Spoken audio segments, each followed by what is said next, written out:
সুযোগ কোনো সুযোগই দিল না। আমরা প্রতিমার কোনো কিছু দেখতে পেলাম না। আমরা যে এত কষ্ট করে এসেছি, আমাদের কিচ্ছু হলো না। আমি জানি মা আমাদের পাশে আছে, আমরা না দেখলে মা আমাকে দেখবেন। তারাপীঠ মন্দিরে পুজো দিতে এসে এক প্রতিবন্ধী মহিলা পুণ্যার্থীকে হেনস্থা করার অভিযোগ উঠল সেবায়িতের বিরুদ্ধে। ওই মহিলার সঙ্গে থাকা অপর এক মহিলার মাথা দেওয়ালে ঠুকে দেওয়ার মতো গুরুতর অভিযোগও করা হচ্ছে। যদিও তারাপীঠ মন্দির কমিটির পক্ষ থেকে এই অভিযোগ অস্বীকার করা হয়েছে। হুগলির ব্যান্ডেল থেকে শম্পা মণ্ডল নামে এক মহিলা তারাপীঠ মন্দিরে মা তারাকে পুজো দিতে এসেছেন। তার একটি চোখ অন্ধ, তার সঙ্গে ছিলেন তার এক আত্মীয়। তার অভিযোগ, ভোর 4টে থেকে তিনি মন্দিরের সামনে সর্বসাধারণের পুজো দেওয়ার লাইনে দাঁড়িয়েছিলেন। বেলা 10টা নাগাদ মন্দিরের গর্ভগৃহের মূল দরজার কাছে পৌঁছন তিনি। অভিযোগ, সেই সময় এক সেবায়িত তাকে ধাক্কা দিয়ে সরিয়ে দেয় এবং তার সঙ্গে থাকা অপর মহিলার মাথা দেওয়ালে ঠুকে দেওয়া হয়। তাদের অভিযোগ, সর্বসাধারণের জন্য লাইনে দাঁড়িয়ে থাকা পুণ্যার্থীদের ঘন্টার পর ঘন্টা লাইনে দাঁড় করিয়ে রাখা হচ্ছে। আমরা ভোর 4টে থেকে ওই মন্দিরের পাশে লাইনে দাঁড়িয়েছিলাম জেনারেলে, ঠিক আছে। আমি বললাম, যখন মন্দিরের সামনে চলে এলাম মায়ের কাছে, বললাম যে দাদা আমি একটু হ্যান্ডিক্যাপ আছি, ঠেলাঠেলি করবেন না। বলছে এটা তারাপীঠ, এটা অন্য কোনো জায়গা নয়, আপনি এখানে কোনো কিছু অবজেকশন করতে পারবেন না। আপনাকে পেছন থেকে আমাদের ঠেলা দিচ্ছে, আমরা কি করতে পারি? দুজন মহিলা, আমরা কি করব? দিয়ে উনি বলছেন না, তোমরা পেছনে ঠেলে দাও, তোমাদেরকেও পেছনে ঠেলা মারতে হবে, আমরা জানি না কিভাবে হবে।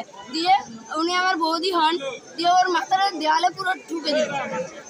দেওয়ালে ঠুকে দিতেই ওই যে পান্ডা কোট, কালো কোট পরা পান্ডা ছিল জেনারেলের পাশে, যিনি ছিলেন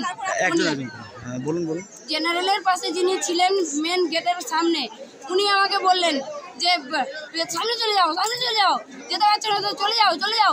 আমি বলছি দাদা হ্যান্ডিক্যাপ আছে, আমি তো যেতেই পারছি না, আপনি একটু পার করে দিন না এখানটা, দাঁড়ান, তাহলে বেরোতে হবে না। দিয়ে সামনে থেকে যারা পয়সা দিয়ে ঢুকেছে, 1000 টাকা পয়সা দিয়ে যারা ঢুকেছে তাদেরকে ঠেলে ভেতরে ঢুকিয়ে দিল।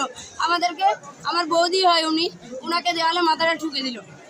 দিয়েছে এমন বার করছে, মানুষ গরুকেও এরকম তাড়া করে না। মানে কি এখানে টাকা নিয়ে ঢোকানো হচ্ছে? হ্যাঁ, 1000 টাকা, 500 টাকা, 300 টাকা। আমরা জেনারেল, তার জন্য আমাদেরকে কোনো মর্যাদাই দেওয়া হলো না, অথচ আমরা ভোর 3টে থেকে লাইনে দাঁড়িয়ে আছি। এত ঠেলা কুচার পরেও আমরা দাঁড়িয়ে আছি, আমাদেরকে কোনো সুযোগ কোনো সুযোগই দিল না। আমরা প্রতিমার কোনো কিছু দেখতে পেলাম না। আমরা যে এত কষ্ট করে এসেছি, আমাদের কিচ্ছু হলো না।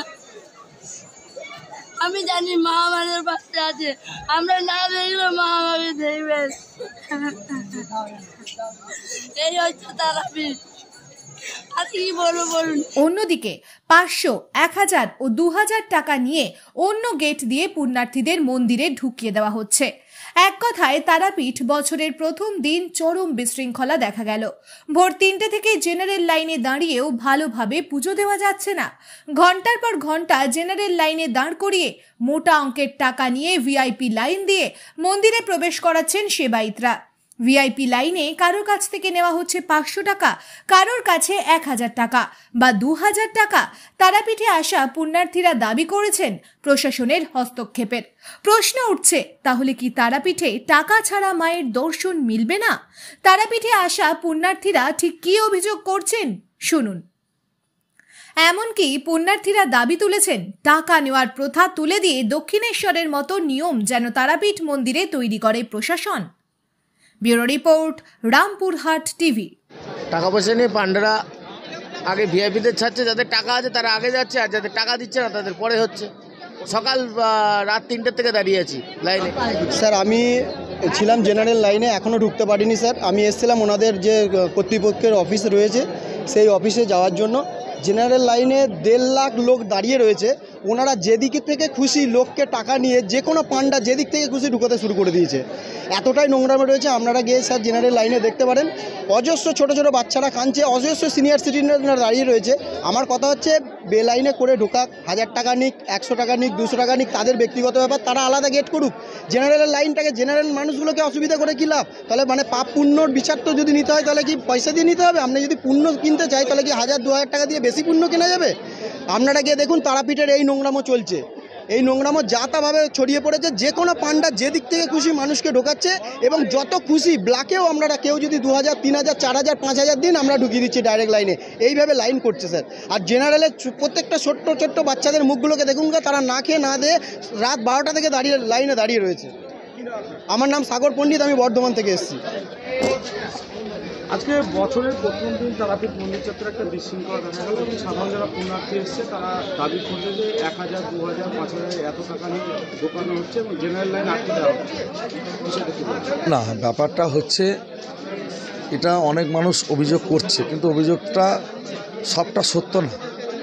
জেনারেল লাইনও চালানো হয়েছে, আমাদের মন্দিরে যে একটা বিশেষ লাইন আছে সেটাও চলেছে। আর গেটের ব্যাপারে দেখুন, যেগুলো হচ্ছে কিছু মানুষ থাকে সবসময় টাকা দিয়ে কোন পথটা শর্টে হবে, এবং যারা গেটম্যান থাকে তাদেরকে উপলব্ধ করে। কিন্তু সবথেকে বড় জিনিস হচ্ছে যারা পুজো দিয়ে গেলে বা টাকা দিয়ে গেলে মন্দির কমিটিতে কোনো অভিযোগ করেনি লিখিত যে গেটের এই টাকা নিয়ে হচ্ছে। তার জন্য আমি তো বলবো যে দর্শনার্থী যে সচেতন থাকে, তারা যদি না দেয় বা কিছু না করে, সেটার কোনো ব্যাপার নয়। আমাদের মন্দিরে তো একটা অফিসিয়াল লাইন আছে, সেই লাইনের মাধ্যমেই তারা ইউজ করতে পারে। কিন্তু এখনকার মানুষের ধৈর্য কম। না, আমরা আমাদের সিসিটিভি ফুটেজ আছে, সেটা দেখলেই বোঝা যাবে। কারণ ব্যাপার হচ্ছে আজকে একটা জিনিস প্রথম জানতে হবে যে লক্ষাধিক মানুষের সমাগম, এবং সেখানে অনেক রকমের ভিআইপি আসছে পুজো দিচ্ছে করছে, তাদেরকেও কিছুটা সময় দিতে হবে। তারপরে মায়ের মাঝে মাঝে দর্শনের জন্য কিছুক্ষণ করে বাইরের লোককে দর্শন করানোর জন্য লাইনটা আটকানো থাকে, সেখানেও কিছুটা সময় যায়। কিন্তু লক্ষাধিক ভিড়ে যে সবটা সুস্থভাবে সেটা তো হয় না। এবং মন্দিরে যে লাইনের যে ব্যাপারটা বলছে, এই যে হাজার হাজার ভিড় হচ্ছে এখন, যে ভোগের টাইমে এখন লাইন পরীক্ষা করলে দেখা যাবে যে কত হাজার হাজার মানুষ এই সময়ের মধ্যে পুজো দিয়ে বেরিয়ে গেছে। না, ব্যাপার হচ্ছে প্রতিবন্ধীর যেটা হেনস্থা করার খবর বলছে, সেটা কিন্তু স্বয়ং আমার সাথে মন্দিরে তাদের সাক্ষাৎ হয়। তারা বলল যে আমাদেরকে হেনস্থা করেছে, কিন্তু আমি যেটুকু দেখে বুঝলাম যে তাদের এইখানে একটা সামান্য আঘাত লেগেছে। কিন্তু একটা ব্যাপার হচ্ছে যে প্রতিবন্ধী সে অন্ধ, কিন্তু আমি প্রশ্ন করতে চাই যে একটা অন্ধ প্রতিবন্ধী মানুষকে কোনো একটা ছেলে কি ইচ্ছা করে মারবে, ধরবে বা হেনস্থা করবে? হয়তো ঘটনার চাপে, ভিড়ের চাপে কিছু একটা ঘটে যেতে পারে, কিন্তু আমি কমিটি থেকে তাকে হেল্প করে বলেছিলাম, কিন্তু সে আমার কাছে হেল্প নেয়নি। আমি তাকে দর্শন করাবো বলেছিলাম, সেও হেল্প নেয়নি। তাই আমি বলছি যে ঘটনা যতটা ঘটে ততটা কিন্তু সত্য হয় না। কারণ তাদের সাথে আমি কথা বলেছি, তারা শারীরিকভাবে সম্পূর্ণ সুস্থ ছিল, হয়তো সামান্য এখানে একটু আঘাত তাদের লেগেছিল। কিন্তু উনি যদি আমাদের মন্দির কমিটিতে আসতেন বা পুলিশ অফিসে সাহায্য করতেন, তাহলে তো ওনাকে লাইনে দাঁড়াতে হতো না। কারণ তারাপীঠ মন্দির প্রতিবন্ধীদের লাইন, যারা শারীরিকভাবে অক্ষম তাদের জন্য একটা স্পেশাল লাইন আছে, সেখান দিয়ে মানুষ দর্শন করানো হয় এখানে।